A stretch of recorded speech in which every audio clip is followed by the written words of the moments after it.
iPhone 13 on us for every customer. Current, new, everyone. To show the love.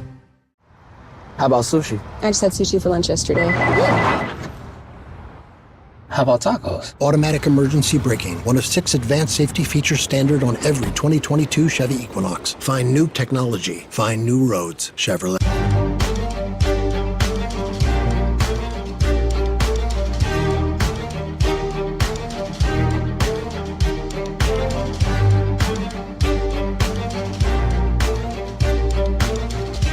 Welcome to The Black Table, an hour devoted to exploring ideas and subjects of special importance to people of African descent and others fighting to build a better society. I'm your host, as usual, Greg Carr, here on the Black Star Network. And today we are very happy to have the brother we have now. It's especially important, given the more recent spate of events and activities in Texas, from voter suppression to the energy grid failure to border wars caused by the ostensible leaders of the government there, to anti-abortion laws, right up through the Uvalde shootings and beyond. It might lead some people to ask, what's wrong with Texas? Well, on Juneteenth Eve, the correct answer might be, well, it's doing what it was designed to do. So we're especially excited to sit for this hour with a thinker, organizer, scholar, and comrade who's widely recognized, in the words of Roxanne Dunbar Ortiz, as the most important U.S. historian working today. And I might amend that a little to say the most important U.S.-based, for the moment, historian working today. He's no stranger to this platform. He appears regularly in the Black Star Network, particularly with our brother and the culture, with Brother Faraji. So today we want to welcome this giant, really, force of nature, if you use Churchill's words on his most recent book, Gerald Horne. Welcome back to Black Star, Brother Gerald. Well, thank you for inviting me. Yes, sir. Yes, sir. Yes, sir. Listen, we're here to talk about, and we're going to get into this in the next couple of segments after this first segment, the counter-revolution of 1836. I just left a group of high school students from St. Paul and Minneapolis, Minnesota, and I had the book with me. And so this one young brother from Laos, he was like, "What you reading?" And by the time I got through talking about it, they all took out their cell phones, which is, I guess, what they do now, and screenshot covers. So there's going to be a whole bunch of, they juniors, I guess. So they're going to be a whole bunch of 16 and 17-year-olds in Minneapolis, St. Paul, reading this brand new published book.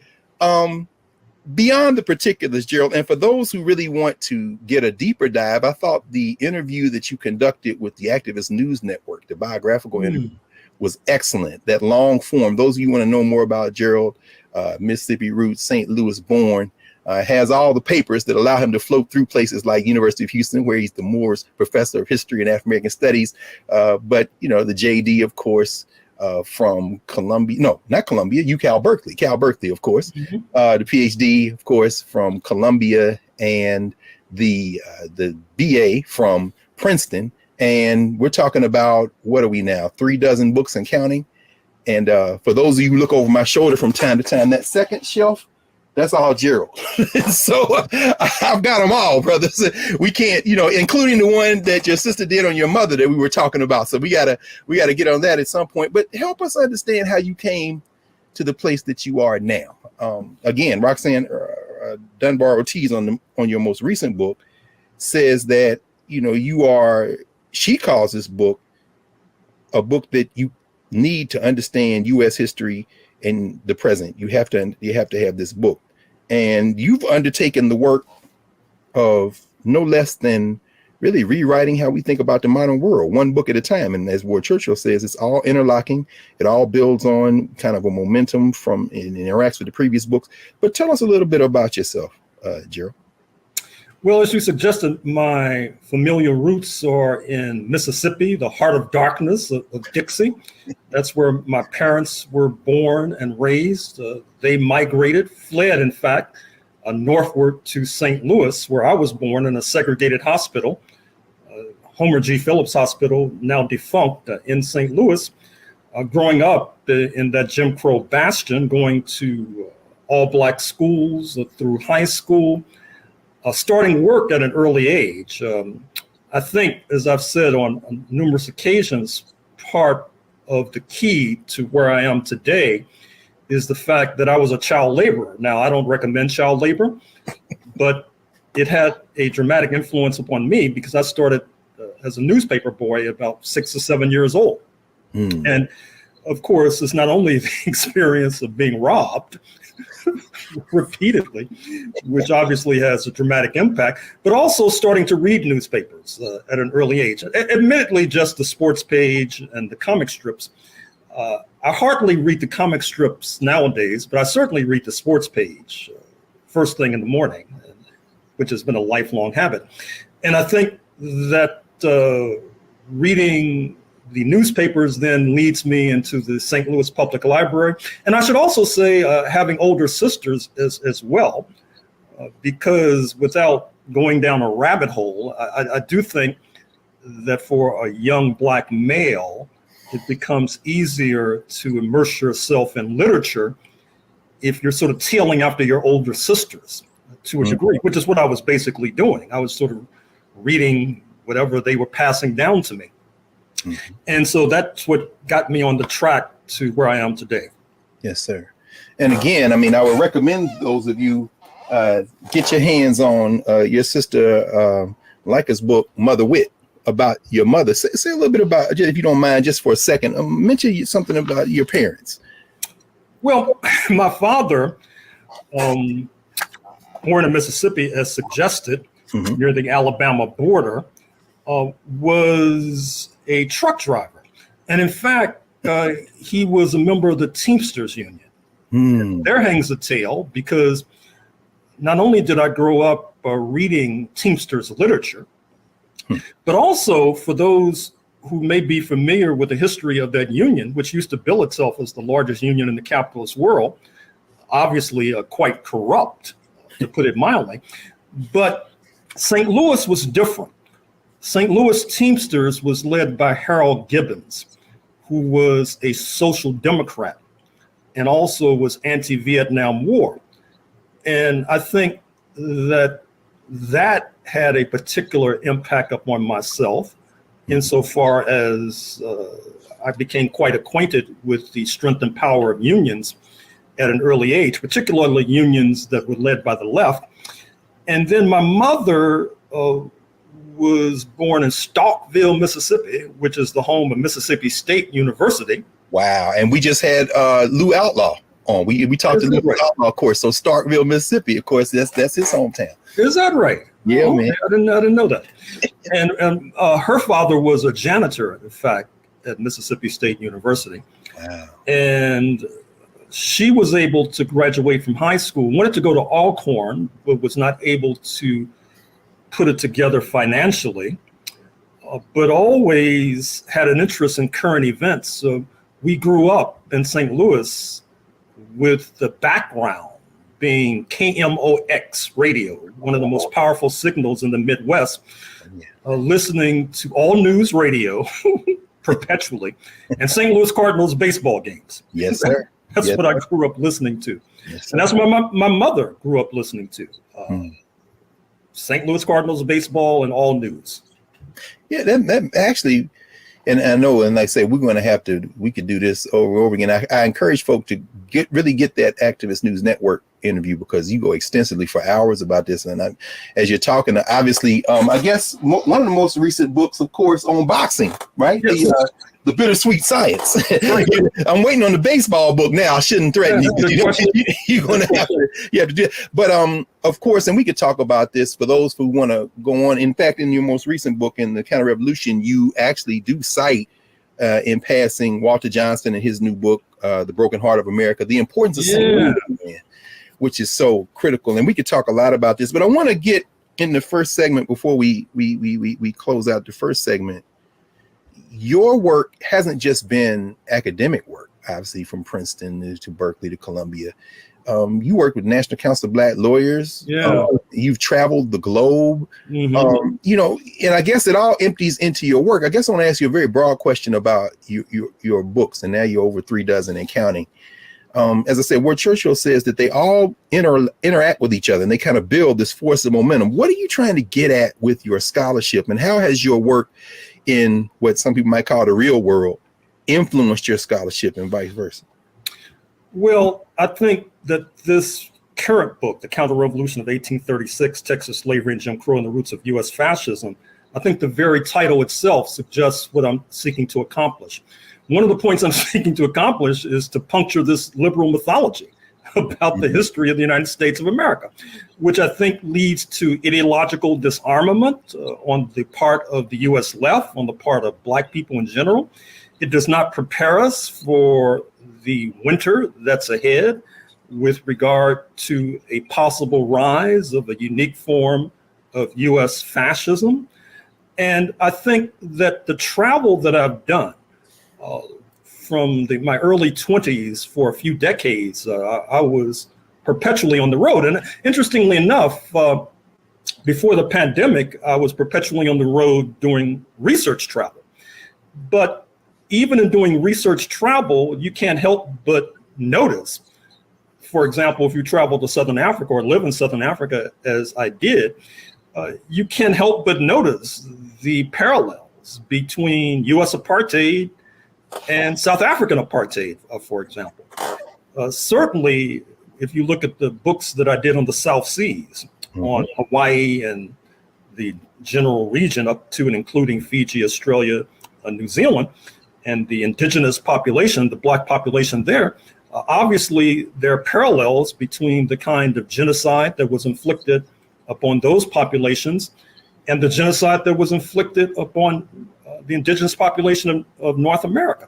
So it becomes difficult to accept the liberal mythology of the United States. That is to say that the creation of the United States was a great leap forward for humanity. The country was founded by these remarkable men, Thomas Jefferson, Madison, etc., who veritably walked on water. We haven't seen the likes of them before or since. I'm trying to puncture that mythology because, as I said, it doesn't really prepare us for what's just around the corner. It didn't prepare us for January 6, 2021, for example. So I think that this book, in a sense, is just another chapter in an ongoing saga that I'm trying to construct. Excellent. Well, actually, that's a good place for us to pause. When we come back from the break, we're going to go into The Counter-Revolution of 1836, your most recent book, and what a timely book it is. So with that, we're going to pause for a moment, and we'll be back in a moment at the Black Table, Black Star Network.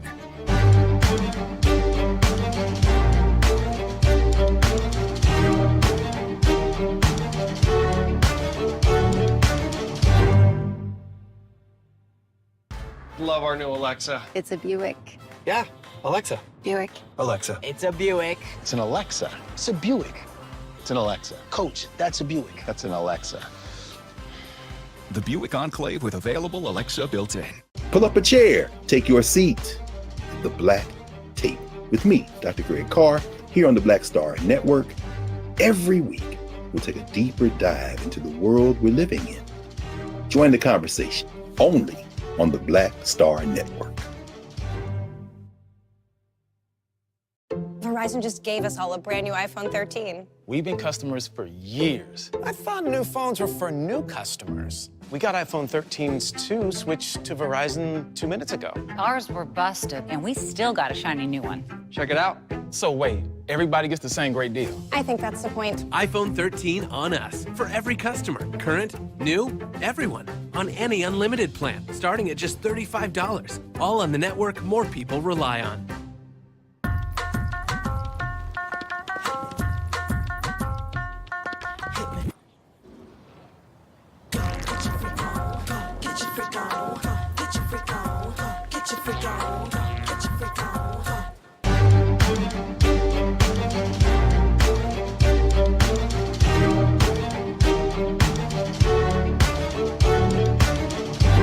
Welcome back to the Black Star Network, the Black Table. I'm Greg Carr, your host, joined today by Professor Gerald Horne, and we're about to start our discussion of his most recent book, the counter-revolution of 1836. Prof, when we left, you were talking about your larger overall project, and I would encourage everyone to get all those books, quite frankly. I mean, you talked about Southern Africa, something about white supremacy confronted, I guess was one of the more recent books you wrote, of course, From the Barrel of a Gun about Zimbabwe. And again, all these various books. And I want to start this conversation on your most recent book, again, with the quote that Ward Churchill has about it. He says, over the past quarter century, Gerald Horne has seemingly undertaken the task not only of refuting the entire complex of fraudulent narratives undergirding the U.S. settler state's brazen self-portrayal as the world's exemplar of freedom and democracy, but concomitantly of exposing the squalid realities comprising its actual history.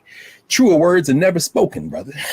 So in this book, which of course now sprawls up to 600 pages and covers everything from you reveal 2 Juneteenths. You talk about the Texas Rangers as the above ground version of the Ku Klux Klan. I mean, everything from the framing of how everything we think about, we're going to have to rethink.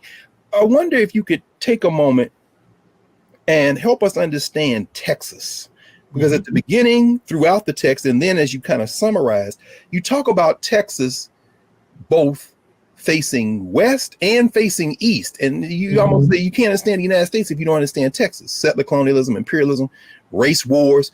Talk a little bit about why is Texas so important, even beyond its borders in the United States and in the world? Well, Texas today has the largest Black population in the United States of America, which is not accidental, as I shall point out momentarily. But Texas also, in terms of facing west, probably had the most extensive project of liquidation and genocide of an indigenous population in North America, which is really saying something, given what we know about the history of North America, for example. And I think it's particularly the case since Texas contained, in the 19th century, this militant, fearsome Comanche population in particular, and it took enormous bloodshed to liquidate that population. As well, Texas included a substantial Caddo population, C-A-D-D-O, which had an interlocking directorate with the Black population. And then Texas also had numerous other indigenous populations. So for example, I'm particularly proud of what you'll see on page 26 in a footnote. We oftentimes hear the slogan, understandably, say their name. Well, there I list all of these Native American groupings. Can I bring it just for a second? Because that footnote 104, I will tell you, brother, that man, when I read that, it was like you were pouring a libation. I've never seen that many indigenous names in one place. So what did you, and I saw one of the sources was Paul Berber, Country First and the Driven. But yeah, that was deliberate then. You did that on purpose. Oh, absolutely. Because I think that you really can't understand the history of North America without understanding the indigenous question. And I don't think you can understand the indigenous question without understanding the Texas question. Now, let me go back to 1836. Yeah, please do. And by the way, as you do it, I'm thinking about your earlier book, The Counter-Revolution of 1776, which caused quite a stir once the 1619 Project writers became aware your work pulled you in. It seemed like that set off all kind of fights. But I mean, as you have reframed the beginning of this settler enterprise and the Counter-Revolution of 1776, that book, the Counter-Revolution of 1836, though, it's almost like, no, this is the founding in some ways. I mean, it really blew my mind. So yeah, please, why 1836? And a lot of people might not know Texas didn't start as a state. It was going to be its own country. Exactly. Texas seceded from Mexico in 1836, not least because Mexico, under a president of African descent, speaking of Vicente Guerrero, had moved to abolish slavery and therefore had joined Haiti, revolutionary Haiti, in camaraderie. That means that when Texas seceded and set up an independent state, the Texas Republic, 1836 to 1845, it was the only slave nation in the context of the United States, that is, that bordered an abolitionist state, speaking of abolitionist Mexico. Wow. And as well, Texas saw itself being in competition with the United States of America, believe it or not. And therefore, the United States of America, not coincidentally, tried to hamper Texas by engineering the so-called Trail of Tears, where they frog marched the Cherokees, the Choctaws, the Creeks, and other Native American groupings from the southeast quadrant of North America, speaking of Georgia in the first instance, across North America to Indian Territory, today's Oklahoma, conveniently for Washington on Texas's northern border. And it was not accidental. They wanted to put a number of disgruntled indigenous peoples on Texas' northern border in order to hamper Texas. But it did not hamper Texas. In fact, what was the symbol you described Oklahoma, the physical shape of Oklahoma, the territory at the time? What did you call it? I think it's a bloody cleaver. Bloody cleaver. Hanging over Texas. That's what it resembles. And so what happens is that Texas, as an independent country, becomes a leader of the unlimited African slave trade. In fact, I talk about that in my book on Cuba, Race to Revolution, where already I point out in that text that one of the reasons you have so many Black people in Cuba is because of the Republic of Texas. The Lone Star flag of independent Texas could be found off the coast of Angola, off the coast of Brazil, and certainly off the coast of Cuba. Interestingly enough, in my book on Brazil, I point out that Texas enslavers were also complicit when it comes to understanding why Brazil has the largest Black population on this side of Nigeria, for example. Yes.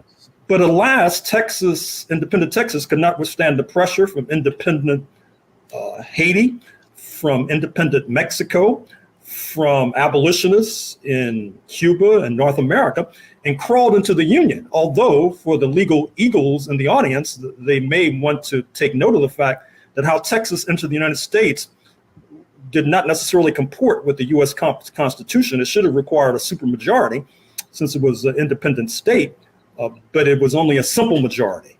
And so I don't know what people want to make of that, perhaps to expel Texas from the Union. Yeah. Well, they love to go, perhaps some of them. Exactly. So I'm not so sure about that. I want to ask you a little bit about how international politics plays a role, because you walk through how France, the fight between, and I love, by the way, one of the things that you always do, you refer to these countries by their capitals. So you talk about these people of African descent who have some fidelity to London.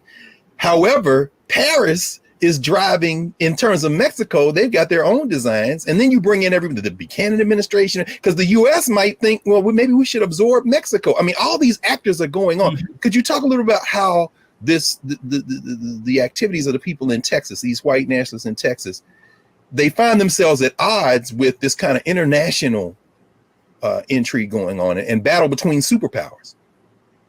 Well, in particular, they're in conflict with Haiti, they're in conflict with Mexico, and to a certain degree, they're in conflict with London. But France rallies to the defense of independent Texas. And if I'm allowed to fast forward, I could talk about how during the US Civil War, France takes over Mexico. And in fact, the Mexican-American holiday Cinco de Mayo is tied to a Mexican victory over the French occupiers during the US Civil War, 1862.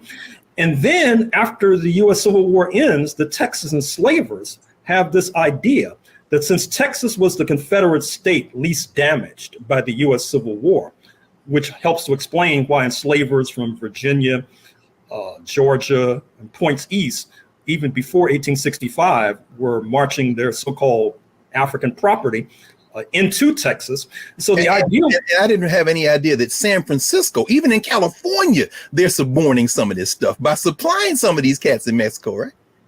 So it's coming from both directions.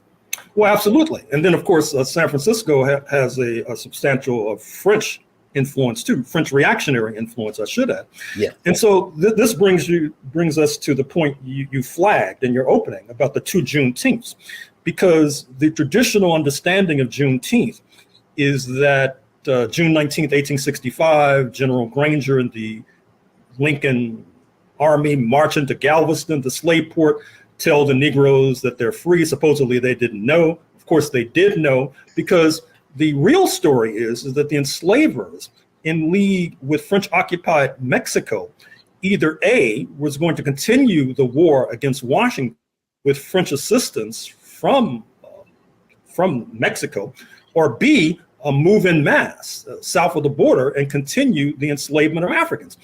But what happens is mass uprisings by the Mexican population against the French, leading to the execution of the French puppet Maximilian on the second Juneteenth, June 19th, 1867, which I argue is the Juneteenth we really should be celebrating, because that brings us closer to an effective ending of enslavement, much more so than the original Juneteenth, 1865.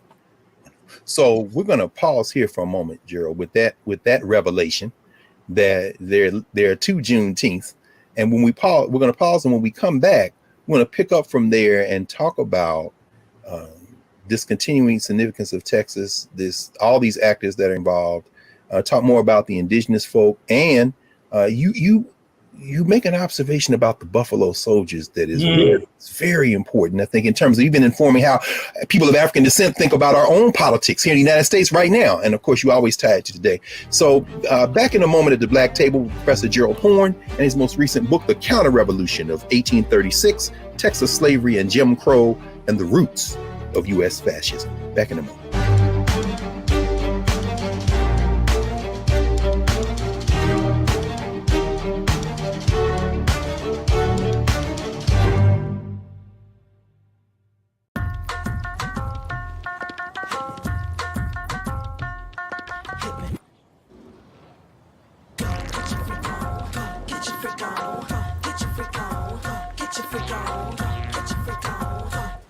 Verizon just gave us all a brand new iPhone 13. We've been customers for years. We got iPhone 13s too. Switched 2 minutes ago, literally right before this. iPhone 13 on us on any unlimited plan for every customer, with plans starting at just $35. All on the network more people rely on. Love our new Alexa. It's a Buick. Yeah, Alexa. Buick. Alexa. It's a Buick. It's an Alexa. It's a Buick. It's an Alexa. Coach, that's a Buick. That's an Alexa. The Buick Enclave with available Alexa built-in.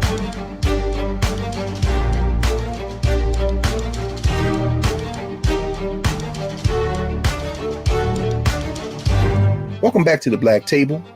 We are continuing our conversation with Professor Gerald Horne, Morris Professor of History, University of Houston, and our most important historian. And he's been that for a very long time. He continues to work. So, Gerald, when we left, we were, you had led us to the two Juneteenths. Oh, and I mean, this book is fascinating for so many reasons. You talk about the fact that the last Confederate general to surrender was not, in fact, a Euro-American. And that opened up. I was on a conversation a couple of weeks ago about Tulsa, and one of the Afro-indigenous folk in Oklahoma was like, when you say Juneteenth, we kind of chuckle.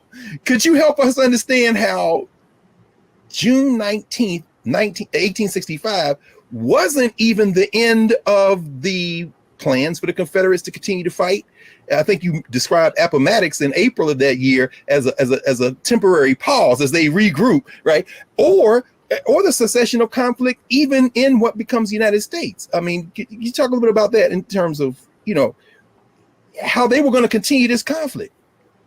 Well, reference my previous point about French-occupied Mexico. Yes. And Texas enslavers who planned to continue the conflict even after Appomattox, even after the formal surrender of Robert E. Lee. Now, what's interesting is that the Cherokee in particular, and the Choctaw to a certain degree as well, were seeking to assimilate to Euro-American norms. And so they were enslaving Africans. And that helps to shed light on the fact why there were so many indigenous peoples.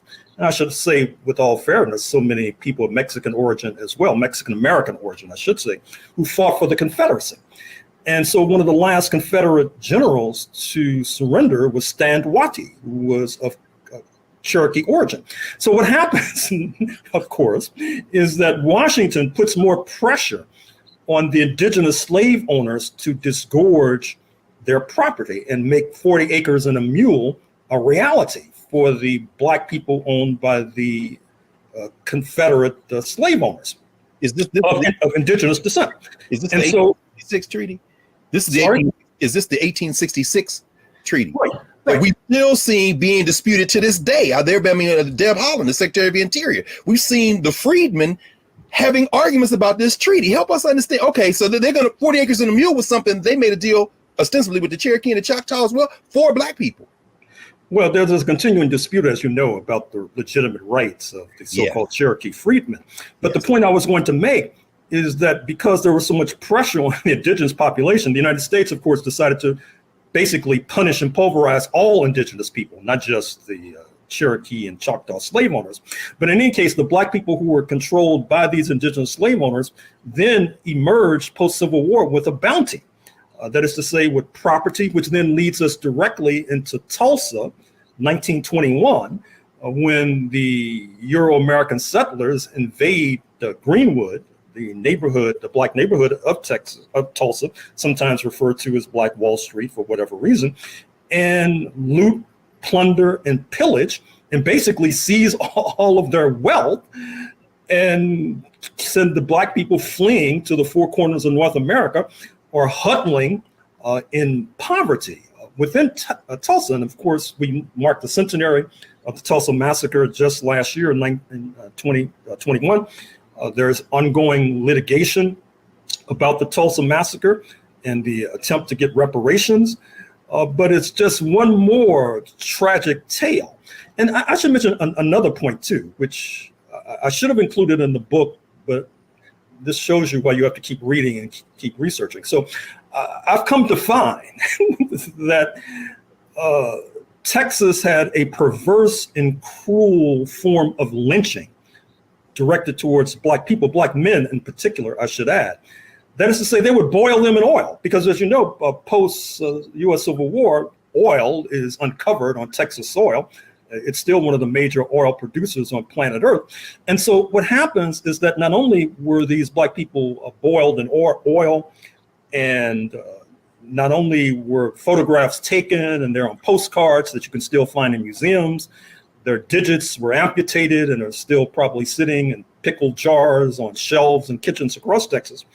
And so Texas contributed heavily to the cruel persecution of Black people post-U.S. Civil War. And you asked about the Buffalo Soldiers as well, because I maintain in this book that one of the most flagrant eras of the Black leadership, and this is probably saying something since there have been a number of flagrant eras, is the fact that post-U.S. Civil War, you had Black people in East Texas being terrorized by the Ku Klux Klan and their minions and acolytes. At the same time, in West Texas, as an insignia, an emblem of their newly minted citizenship, you had Black soldiers, the so-called Buffalo Soldiers, who were routing the indigenous population, chasing them off their land, which in some ways is inimical to the Black self-interest. Yes. But on the other hand, it's an emblem and insignia of the newly minted citizenship.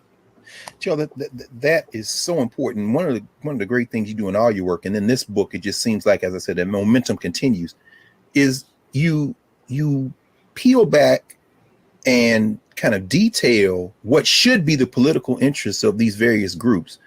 And you leave us to think through what solidarity politics should look like.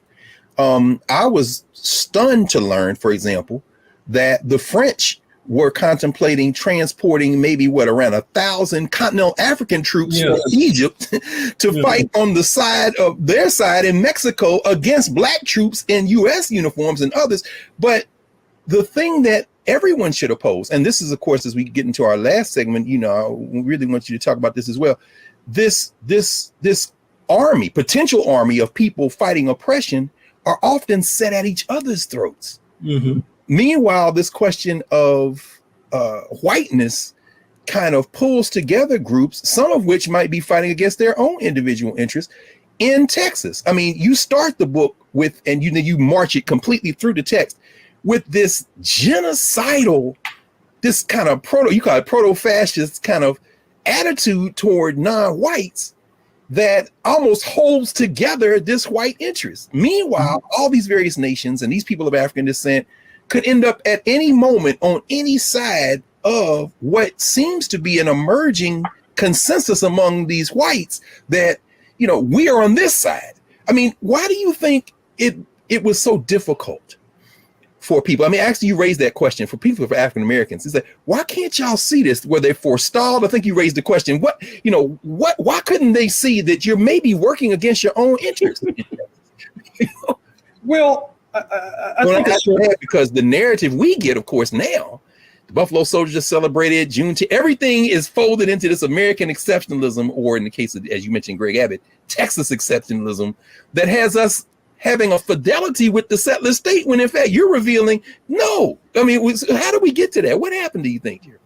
Well, it's a question I raised repeatedly about the Native Americans, if you'll recall, because I keep asking, and I still continue to wonder, why didn't the Native Americans make more dedicated alliances with London, with Russia, with Haiti, for example, since it was clear that they were outgunned?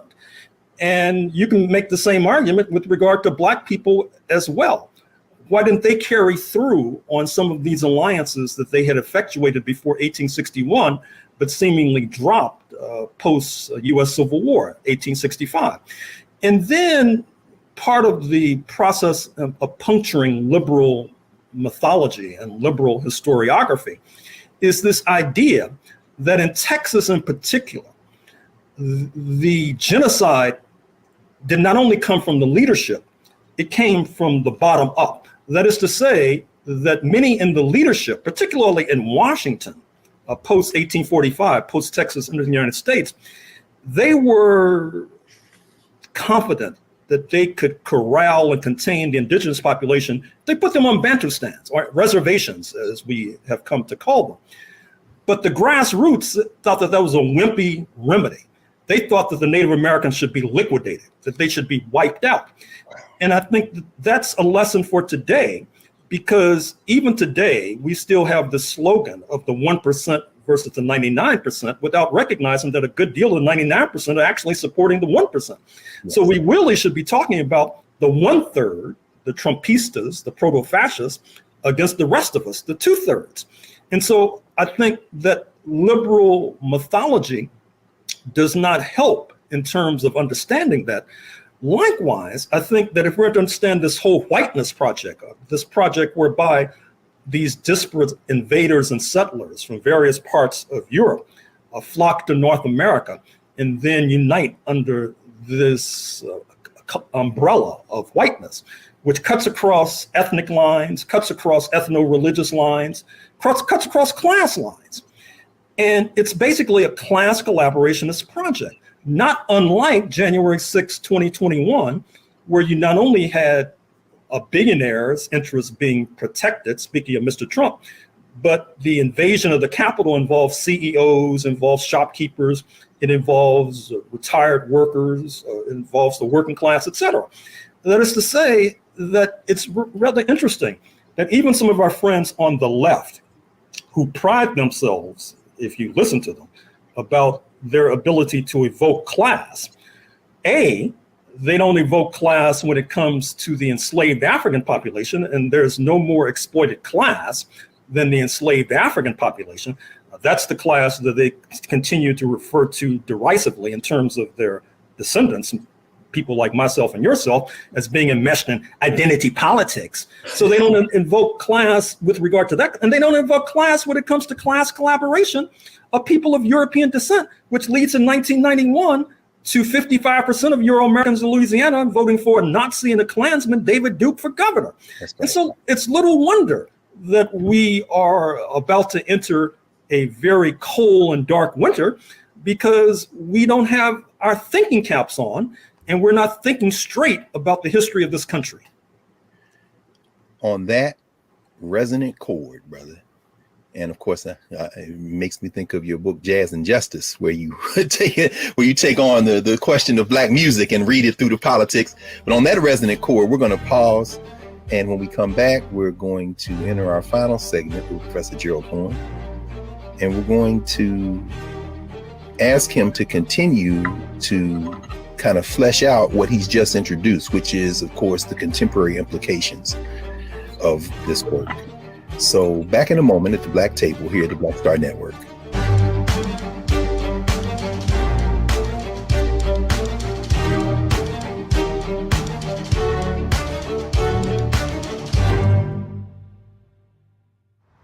How about sushi? I just had sushi for lunch yesterday. How about tacos? Automatic emergency braking, one of 6 advanced safety features standard on every 2022 Chevy Equinox. Find new technology. Find new roads. Chevrolet. We're all impacted by the culture, whether we know it or not. From politics to music and entertainment, it's a huge part of our lives, and we're going to talk about it every day right here on The Culture with me, Faraji Muhammad, only on the Black Star Network.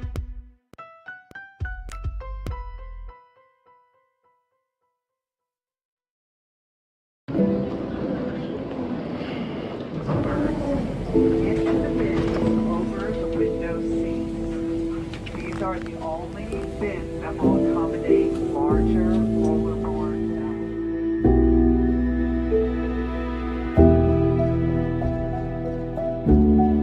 They put 10 in here? 10, and you don't come out till you die. And you eat him, you poop him. Oh my God.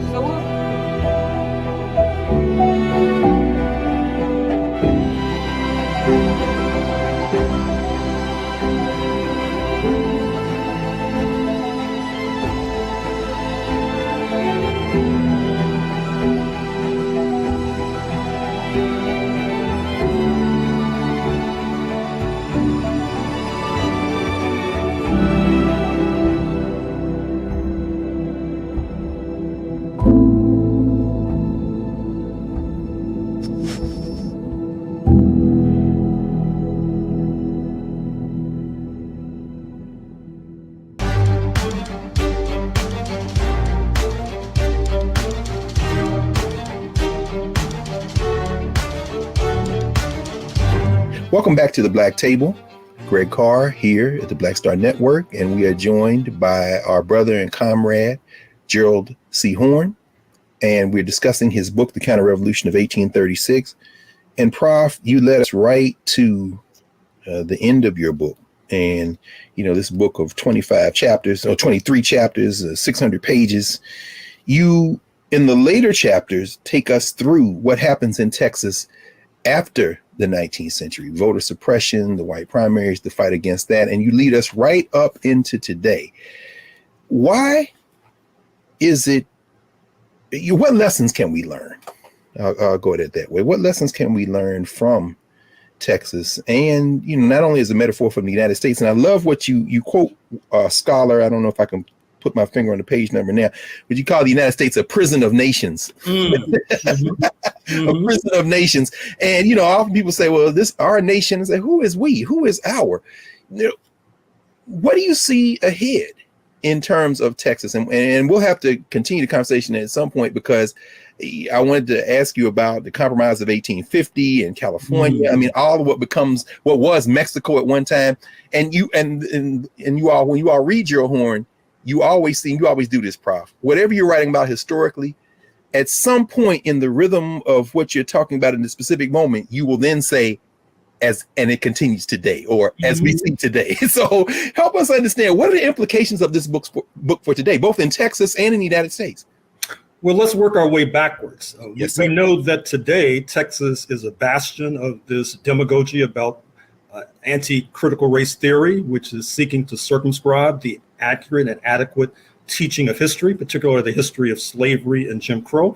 Texas is in the vanguard of clamping down on women's reproductive freedom with regard to this perversely innovative anti-abortion law, which creates a bounty to go after both women and their providers, abortion providers. Texas, not coincidentally, helped to give us George W. Bush, who led wars in Iraq and Afghanistan, a former governor. Texas gave us Lyndon Baines Johnson, who led a genocidal war in Indochina.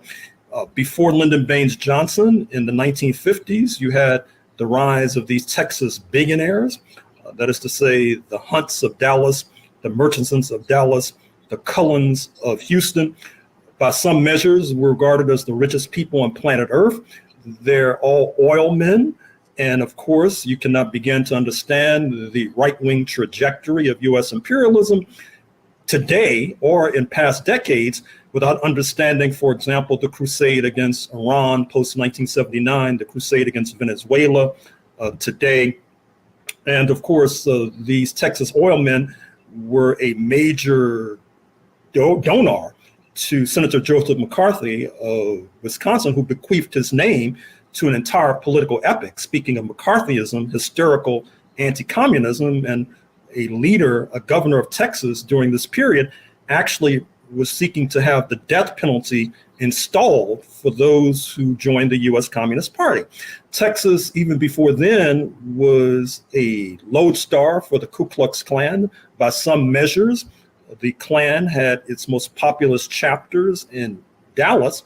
And speaking of Dallas, how can you understand what afflicts the United States post 1963 without understanding the assassination of John F. Kennedy in Dallas on November 22nd, 1963. Now, let me step away from this gloom and doom and and suggest that the good news is that Texas, because of these historical factors I've outlined, now has the largest Black population in the United States of America, population that thus far has seemed immune to a good deal of the right-wing demagogy.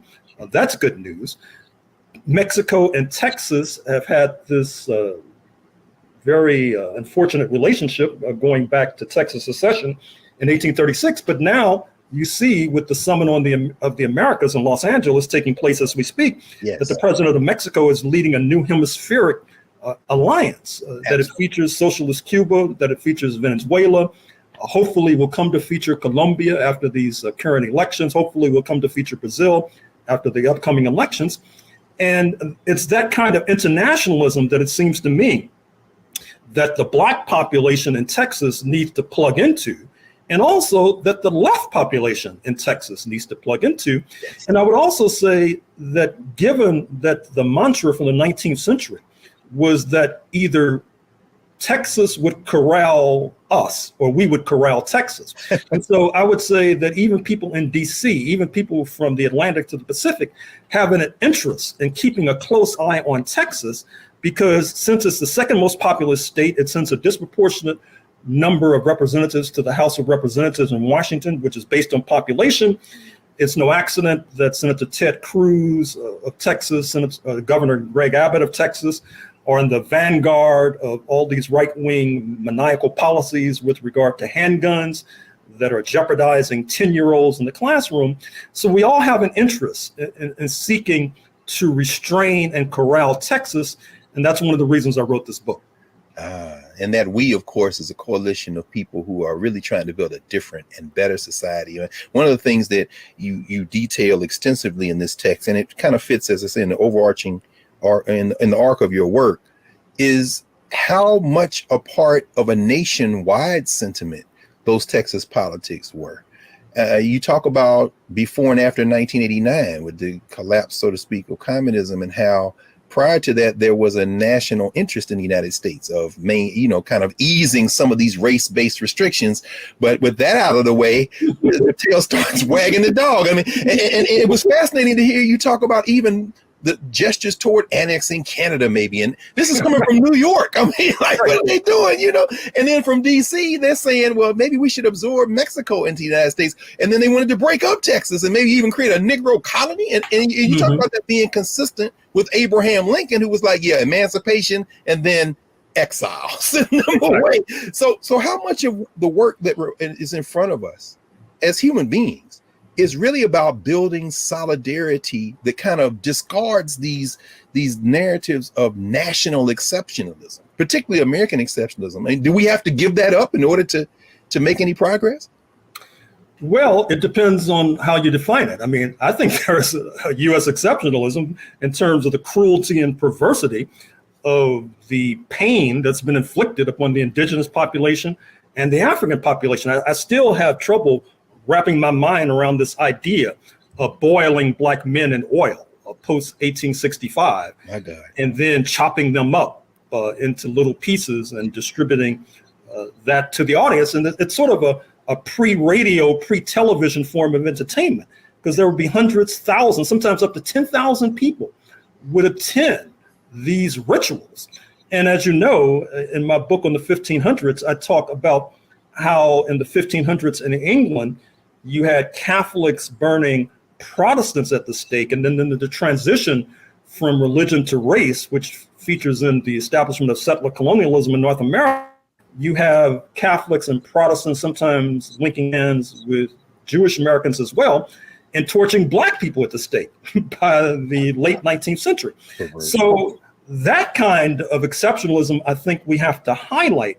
But the old exceptionalism, which should be discredited, of the United States as this great leap forward for humanity, that the founding fathers veritably walked on water, that needs to be consigned to the dung heap of history. It's no longer useful. It does not help us to understand the present. It does not prepare us for a future that may very well include a unique form of neo-fascism. And so that's part of the project. That's part of what I'm trying to accomplish in this current text. Well, man, we're near the end, and I want to ask you a question just about your process and rhythm. You know, you're often described as prolific, and I think that word is too small to describe what you do. But you know, I remember one time I was in Houston, and we met. We sat and I asked you about your process. We were James Conyers, the late James Conyers, and you have been stationary during COVID. You opened this book with saying, "I did the best I could," which of course for you is right. But could you talk a little bit about, and this is for young people in particular who want to follow in your rhythms and continue this work, your process. You've been stationary and yet you've been everywhere, including this venue. So, I mean, how do you go about doing this type of intellectual work when you physically have been constrained by COVID? I mean, by the circumstances. Well, before 2020, I was on the road perpetually. Absolutely. All you have to do is look at the footnotes of my books published over the past quarter century, and you'll get an idea of my travel itinerary. Yeah. But since February, March 2020, I've been in lockdown. So online, you can find an enormous amount of master's theses and dissertations, which I draw upon. And then I purchased a microfilm reading machine. There's a ton of material, primary source material, that's not online. Everything is not online. And so now I'm plowing through reel after reel after reel. I could continue to do this indefinitely, quite frankly. Wait, Gerald, you bought a microfilm machine and then started purchasing microfilm. Or getting it through interlibrary loan. I got it. And you know what's ironic?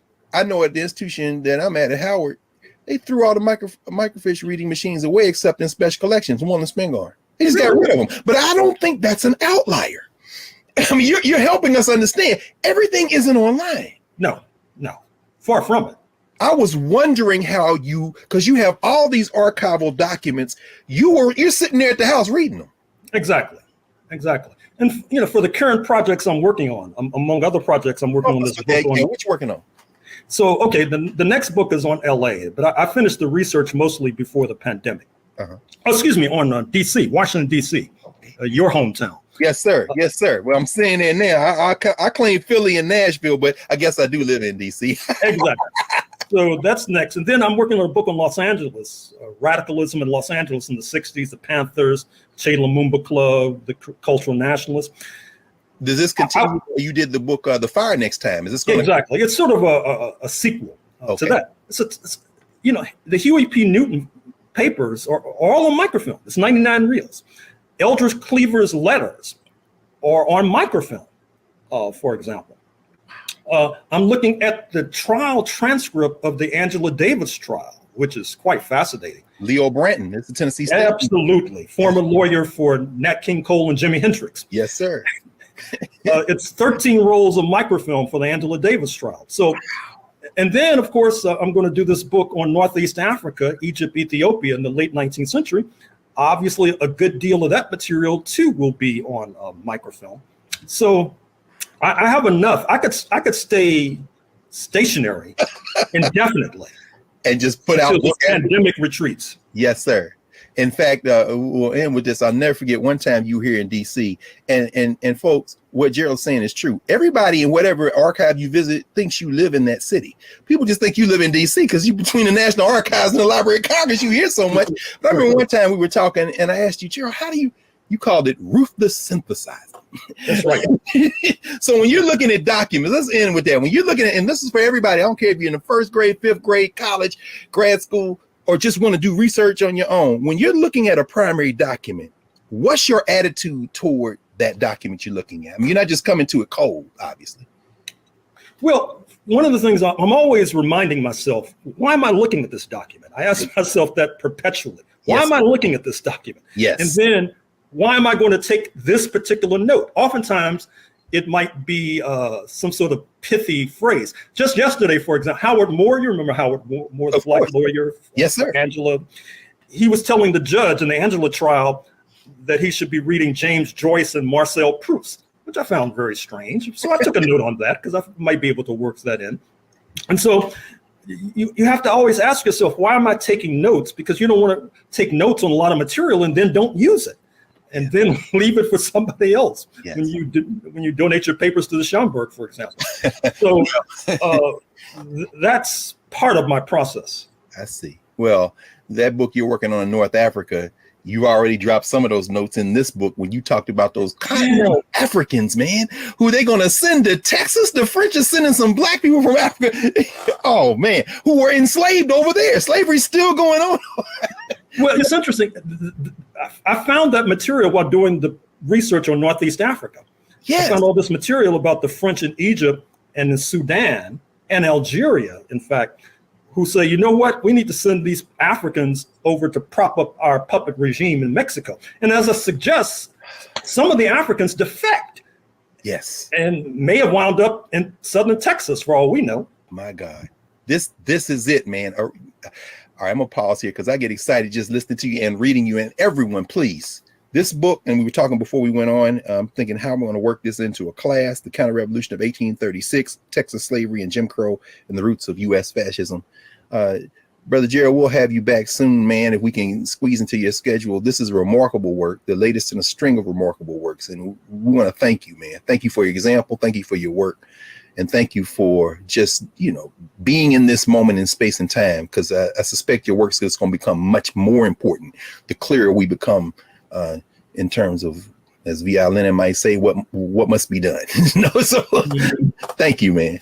Thank you for inviting me. Of course. We'll be back in a moment to clear the table and get ready for our next moment.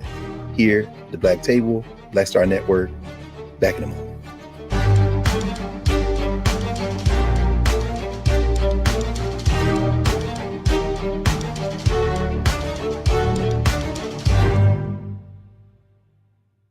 How about sushi? I just had sushi for lunch yesterday.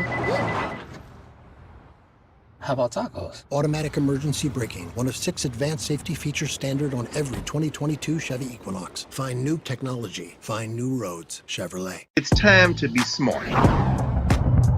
Roland Martin's doing this every day. Oh, no punches! Thank you, Roland Martin, for always giving voice to the issues. Look for Roland Martin in the whirlwind, to quote Marcus Garvey again. The video looks phenomenal, so I'm really excited to see it on my big screen. Support this man, Black Media. He makes sure that our stories are told. See, this difference between Black Star Network and Black-owned media and something like CNN. I got to defer to the brilliance of Dr. Carr and to the brilliance of the Black Star Network. I am rolling with Roland all the way. Honored to be on a show that you own. A black man owns the show. Folks, Black Star Network is here. I'm real revolutionary right now.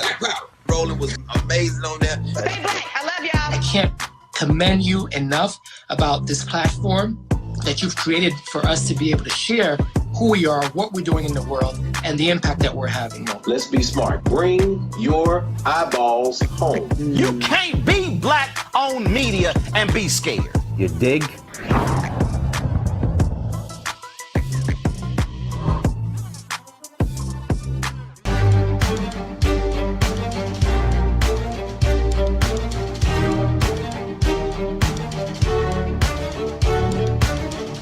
Welcome back to the Black Table.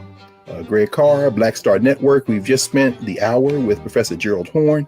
his latest remarkable book, The Counter-Revolution of 1836, and in the epilogue of that book, in a section called The Struggle Continues, Professor Horne writes the following. Amid the gloom and doom, there remains room for optimism. Early in 2021, Martin Luther King III, son of the slain Nobel laureate, arrived in Oaxaca for the 190th anniversary of the death of Mexican President Vicente Guerrero, who in 1829 unleashed abolition of slavery, which then sparked Texas secession, then Civil War, then delivering us to the complicated present. He was accompanied by President Andrés Manuel López Obrador and was welcomed in turn by the population of African descent, which was estimated about 5% in Oaxaca and 2% nationally.